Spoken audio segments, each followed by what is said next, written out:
Lucas capítulo 2.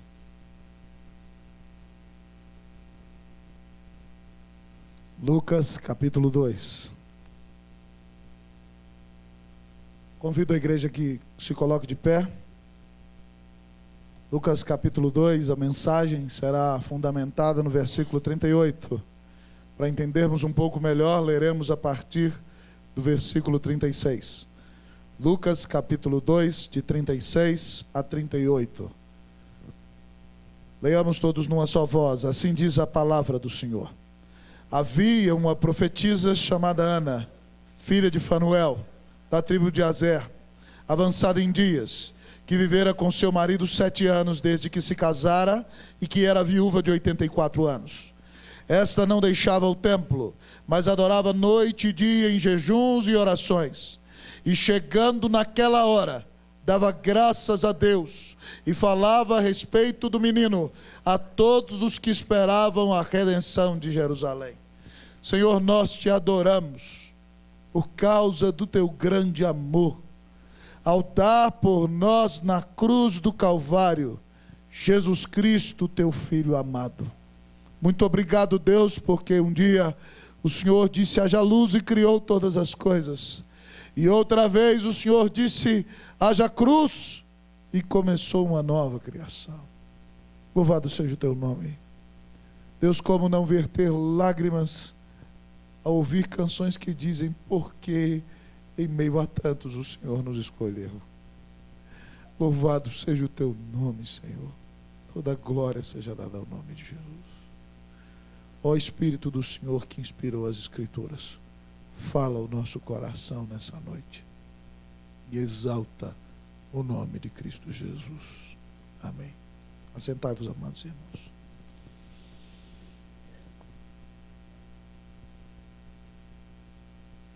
É impossível permanecer indiferente diante da pessoa de Jesus. Como dizia o grande literato inglês e professor das universidades de Cambridge e Oxford, C.S. Lewis, você não pode acreditar, é impossível acreditar em Jesus Cristo como um mero filantropo, como um bom mestre da moral, como um agitador social, ou simplesmente como um exemplo de sacrifício. Porque as declarações de Jesus são muito contundentes. Se você ouve um homem dizer que é Deus, e ele não é Deus, você vai dizer que ele é um louco, ou talvez até um demônio. Mas se esse homem é quem ele disse ser, você deve a ele adoração, honra, louvor e todo o amor do seu coração. Por isso é impossível permanecer indiferente diante da pessoa de Jesus, porque ele é o próprio Deus feito homem, que morreu na cruz para nos salvar. E aqui, amados irmãos, nós encontramos neste texto uma senhora de 84 anos, que cumpre o que nós estamos dizendo. Ela não permaneceu indiferente diante da pessoa do Senhor Jesus. O Senhor Jesus é levado ao templo por seus pais, depois de circuncidado, para, em obediência à lei, oferecer um sacrifício por gratidão pela vida do menino. E aqui, amados irmãos, naquele dia no templo, Simeão, um homem de Deus, esperava ver o Messias e encontra Jesus. E também Ana, uma mulher piedosa, que diz a Bíblia que foi casada com seu marido durante 7 anos e ele faleceu. E agora ela é uma senhora de 84 anos. Nós temos membros com mais de 84 anos aqui. E ela não sai do templo. Ela jejua, ela ora, ela adora, ela vive na presença do Senhor. E ela então vê a Cristo Jesus, que era a esperança do seu coração, e ela não permanece indiferente diante dele. Ao olhar para a vida de Ana nessa noite, nós vamos aprender como agir diante de Jesus. Como agir diante de Jesus? Primeiramente, aproxime-se dele. Como agir diante de Jesus, pastor? Aproxime-se dele. Vou perguntar: igreja cheia de vida, como agir diante de Jesus? Versículo 38 diz assim: e chegando naquela hora, dava graças a Deus e falava a respeito do menino a todos os que esperavam a Jerusalém. Ana chega no templo, meu querido irmão, na hora certa.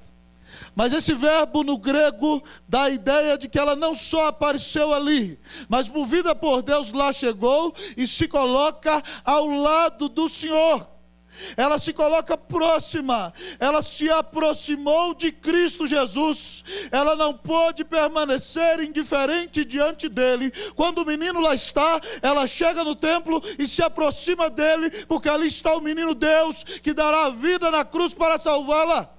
Como agir diante de Jesus?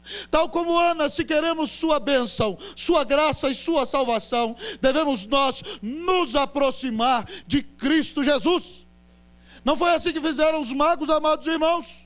Não pregamos sobre isso nesta série de sermões do mês de dezembro? Aqueles homens, quando veem a sua estrela no Oriente, viajam por mais de 2.000 quilômetros, queridos amigos e irmãos, e quando chegam a Jerusalém, diz: onde está o recém-nascido rei dos judeus? Porque vimos a sua estrela no Oriente e viemos para adorá-los.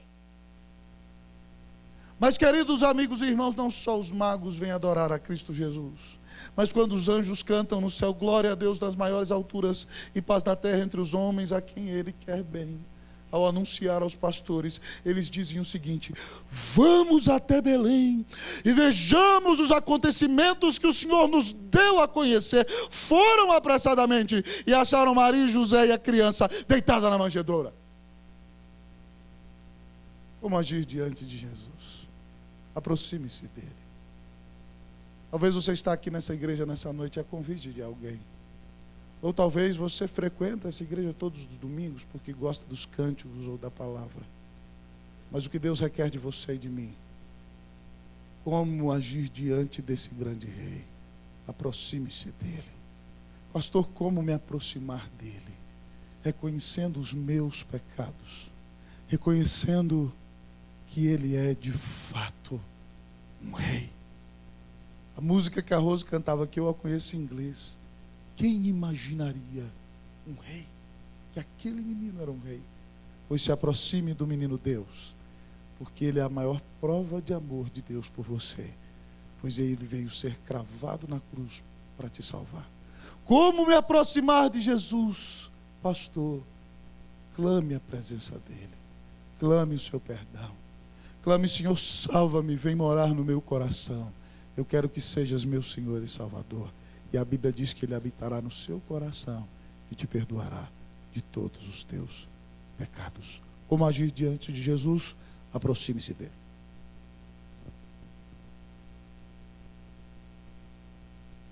Mas, queridos amigos e irmãos da galeria, a pergunta do texto continua a saltar diante de nossos olhos. E será que vocês poderiam ajudar-me a responder? Como agir diante de Jesus? Agradeça a Deus. Como agir diante de Jesus? Agradeça a Deus. Vamos lá? Como agir diante de Jesus? Olhe para o versículo 38. E chegando naquela hora... De novo. E chegando naquela hora... dava graças a Deus. Veja bem que o verbo está no passado, no pretérito imperfeito, era algo contínuo. Ela não só agradeceu uma vez, ela não conseguia parar de agradecer. Eu imagino Dona Ana, aquela vovozinha de 84 anos, olhando: meu Pai do céu, aqui está o menino Deus, louvado seja o Senhor, tua palavra é verdade, toda glória seja dada ao nome de Jesus. Hoje se cumpriu a maior bênção de todas, adorado seja o nome do Senhor, glorificado pelos séculos dos séculos. Eis aqui está o Rei, louvado seja Deus. Dava graças a Deus. E, queridos irmãos, se nós queremos agir corretamente diante de Jesus, nós temos que agradecer a Deus, nós temos que adorá-lo, nós temos que louvá-lo. Oh, meus queridos amigos e irmãos, um versículo precioso na Bíblia diz que em tudo dai graças, porque esta é a vontade de Deus em Cristo Jesus para convosco. O cristão pode dar graças em todas as suas circunstâncias da vida. porque, queridos amigos e irmãos, nós fomos salvos pelo Evangelho de Cristo Jesus. Dê graças a Deus. Agradeça a Deus por tão maravilhosa salvação. Queridos visitantes, eu certa vez já contei para a nossa igreja uma experiência que nós tivemos lá no Chile. No ano de 2003, eu era um jovem pastor, pastoreando uma igreja em crescimento em Santiago do Chile, lecionando no Seminário Presbiteriano do Chile, liderando uma equipe de 10 pastores brasileiros, pregando com 23 anos num congresso nacional de jovens chilenos. E minha esposa estava grávida de nosso primeiro filho. E eu então, queridos amigos e irmãos, no congresso ela não pôde ir, porque a gravidez lá em casa sempre foi um pouquinho complicada. E eu no meu quarto ia pregar à noite e comecei a dizer: Deus, como eu sou abençoado. Obrigado, grande Deus, porque o Senhor me deu o dom de pregar a tua palavra. Obrigado, grande Deus, porque o Senhor me deu uma esposa maravilhosa. Obrigado, grande Deus, porque eu vou ser pai. De joelhos ali: oh Deus, obrigado, porque a nossa igreja está indo de vento em popa, ela não para de crescer. Deus, louvado seja o teu nome, porque nós estamos realizando um projeto de revitalização da igreja do Chile, e o Senhor está nos dando nada menos do que um avivamento. Obrigado pelo seminário, porque nós estamos formando pastores. E queridos irmãos, naquele momento ali de joelho, Deus é soberano e guia a nossa mente.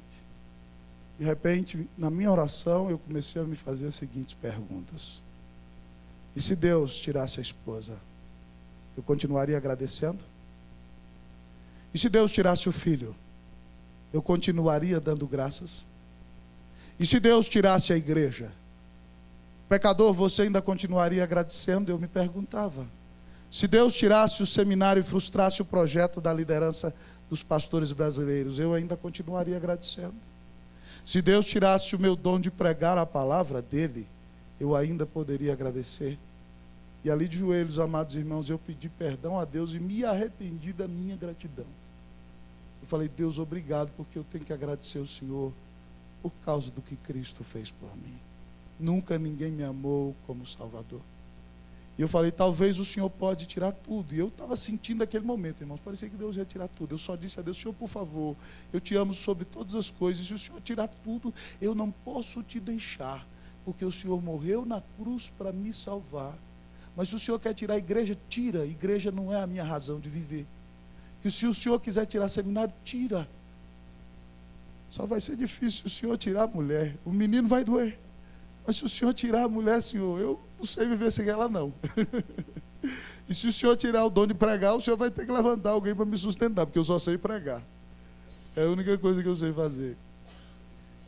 E queridos irmãos e irmãs, Deus estava preparando meu coração. Naquela noite Deus ungiu a mensagem poderosamente. Uma semana depois, Deus levou o nosso bebê, que eu creio que está na glória com Cristo Jesus.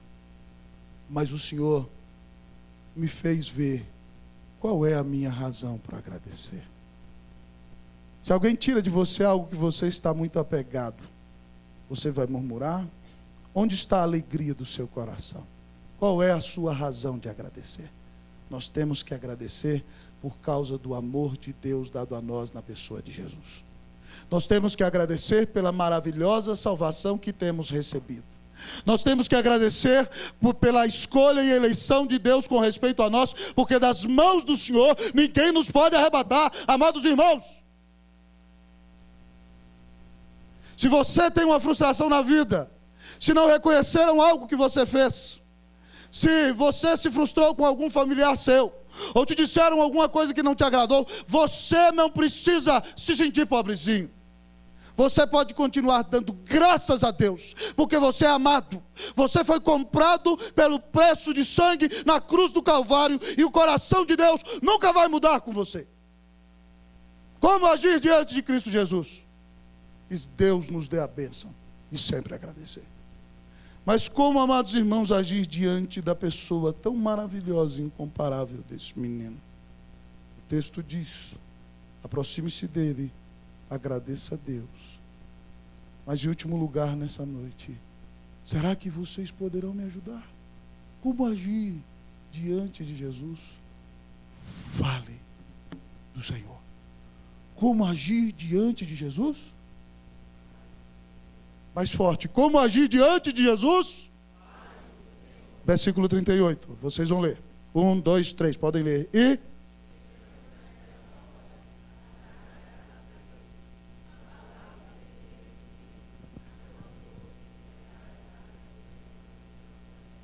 eu queria estar ali.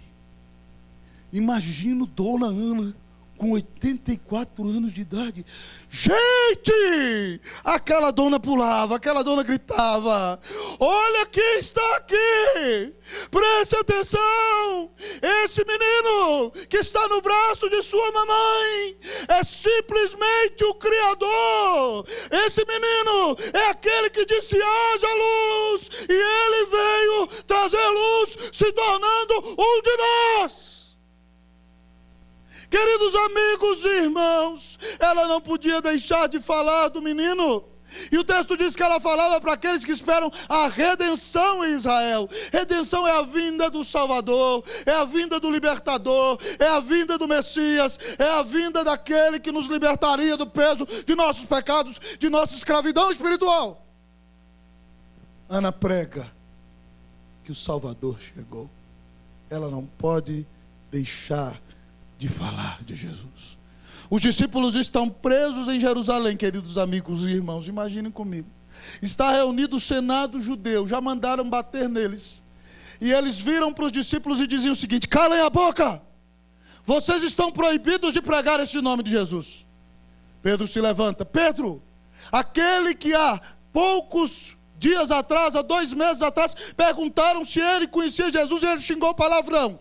Agora eles levantam e dizem: julgai se é justo diante do Senado do seu país. Julgai se é justo obedecer a Deus ou aos homens. Pois nós não podemos deixar de falar do que temos visto e do que temos ouvido. Estou disposto a ir até o último momento. Pode vir, eu não vou parar de falar de Jesus. Irmãos, eu vou dizer para vocês o seguinte: quem tem Jesus no coração não pode deixar de falar de Jesus. Eu sou pastor dessa igreja e a amo muito, e convivo com esse povo bendito que aqui está, se você nos visita. Mas uma das coisas que às vezes me deixa perplexo é quando nós nos reunimos, nós nos falamos muitas vezes das coisas belas que há na igreja, de como foi bom o coral, foi espetacular nessa noite, de como é boa a mensagem, de como Deus tem dado vários dons, de como a igreja está cheia, ou de como uma decisão do conselho para nós não foi muito certa, ou de como tal pessoa está fazendo as coisas talvez para aparecer. Por que que nós não falamos de Jesus quando sentamos para conversar juntos? Porque é mais fácil falar da roupa da irmã, do comportamento dela. Quem tem Jesus, fala de Jesus.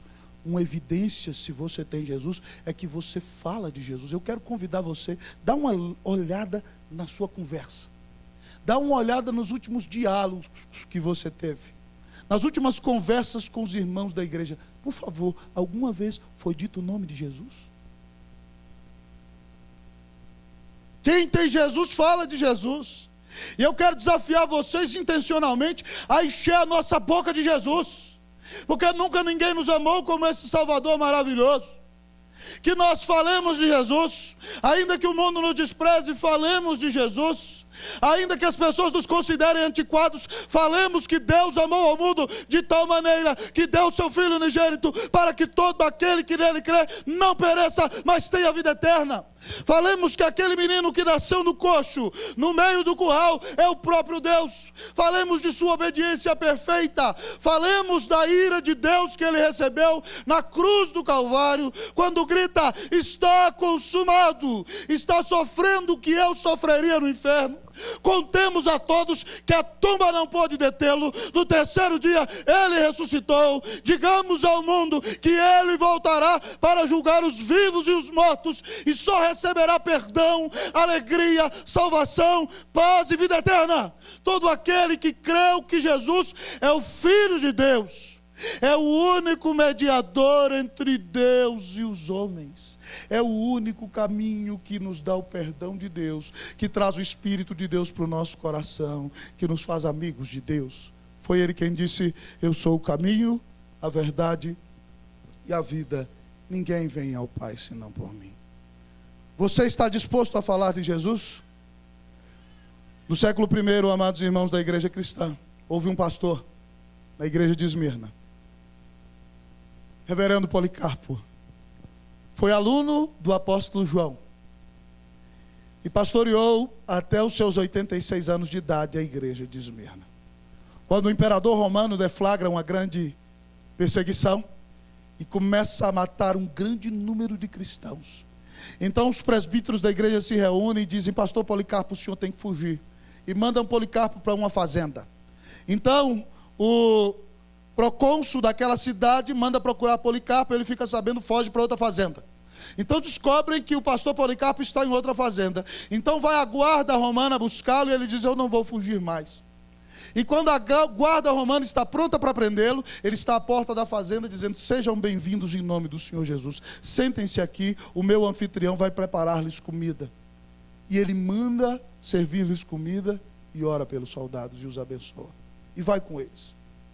E naquela cidade, então, no estádio romano, no anfiteatro, lotado, está um senhor de 86 anos de idade, amarrado à madeira. E o procônsul diz a ele o seguinte: tenha pena de si mesmo, pobre senhor. O senhor já é um homem velho, de 86 anos de idade. Negue esse Jesus Cristo e continue vivendo e tenha uma morte tranquila. Por que sofrer terrivelmente só para professar este nome desse Jesus? Policarpo olha para ele e diz o seguinte: 86 anos tenho servido ao meu Senhor, que deu sua vida na cruz por mim, e ele nunca me fez nenhum mal. Como poderei negar aquele que tanto me amou e morreu por mim? O procônsul lhe diz: eu tenho poder para queimá-lo com fogo. Policarpo responde: esse fogo com o qual você vai me queimar passa rápido, mas há um fogo eterno do inferno, no qual vão queimar todos aqueles que não amam e não creram no nome de Jesus. E porque você ainda está demorando, faça logo o seu trabalho. E eles queimam na fogueira um senhor de 86 anos, que morreu louvando a Deus, porque não tinha vergonha de falar de Jesus. Você tem falado deste Senhor tão maravilhoso, que tanto te amou? Olhe para cá, por favor. Você tem falado ao mundo que não existe grande Salvador como Cristo Jesus? Eu parei para pensar, amados irmãos, enquanto o coral cantava várias das músicas. E quando eu ouvia por que em meio a tantos me escolheu, eu lembrei da minha família. Lembrei de todos os netos do meu avô. Mais de 60 pessoas. Sou mais pecador talvez do que muitos deles. Mas Deus me deu a bênção de ter Cristo Jesus. E você? Como vai reagir diante desse menino? Se você quer o perdão de pecados, se você quer ser reconciliado com Deus, se você quer ter paz no coração, se você quer sentir-se livre do peso de todos os seus erros, se você quer sentir-se livre do inferno e da ira eterna, se você quer ser perdoado, quer ser lavado, quer sentir-se de Deus amado, quer com Deus caminhar lado a lado, quer mudar a sua vida e o seu estado, abandonando a podridão do pecado, para viver como alguém que foi lavado pelo Cristo ressuscitado, chamo-te hoje a estar diante de Deus quebrantado e dizer ao Senhor: eu creio que tu és o meu Salvador, Jesus amado. Perdoa os meus pecados, purifica-me, salva-me. E a Bíblia diz que todo aquele que invocar o nome do Senhor será salvo. Como você vai agir diante de Jesus? Quero convidar todos a se colocarem de pé. Se você ouviu essa mensagem nessa noite E Deus falou ricamente ao seu coração. E você entendeu que não pode permanecer indiferente diante de Cristo Jesus. E diz: Deus, eu quero o seu perdão, quero a sua salvação. Se você quer se aproximar dele nessa noite, se você quer adorá-lo, se você quer sair daqui para contar para o mundo inteiro que você foi salvo, que não tem dívida com Deus, que quer viver na presença de Jesus, se você quer agir corretamente diante de Jesus, saia rapidamente do seu lugar, porque eu vou orar por você, porque o coral vai cantar uma música ainda. Vem à frente aqui em nome de Jesus. Saia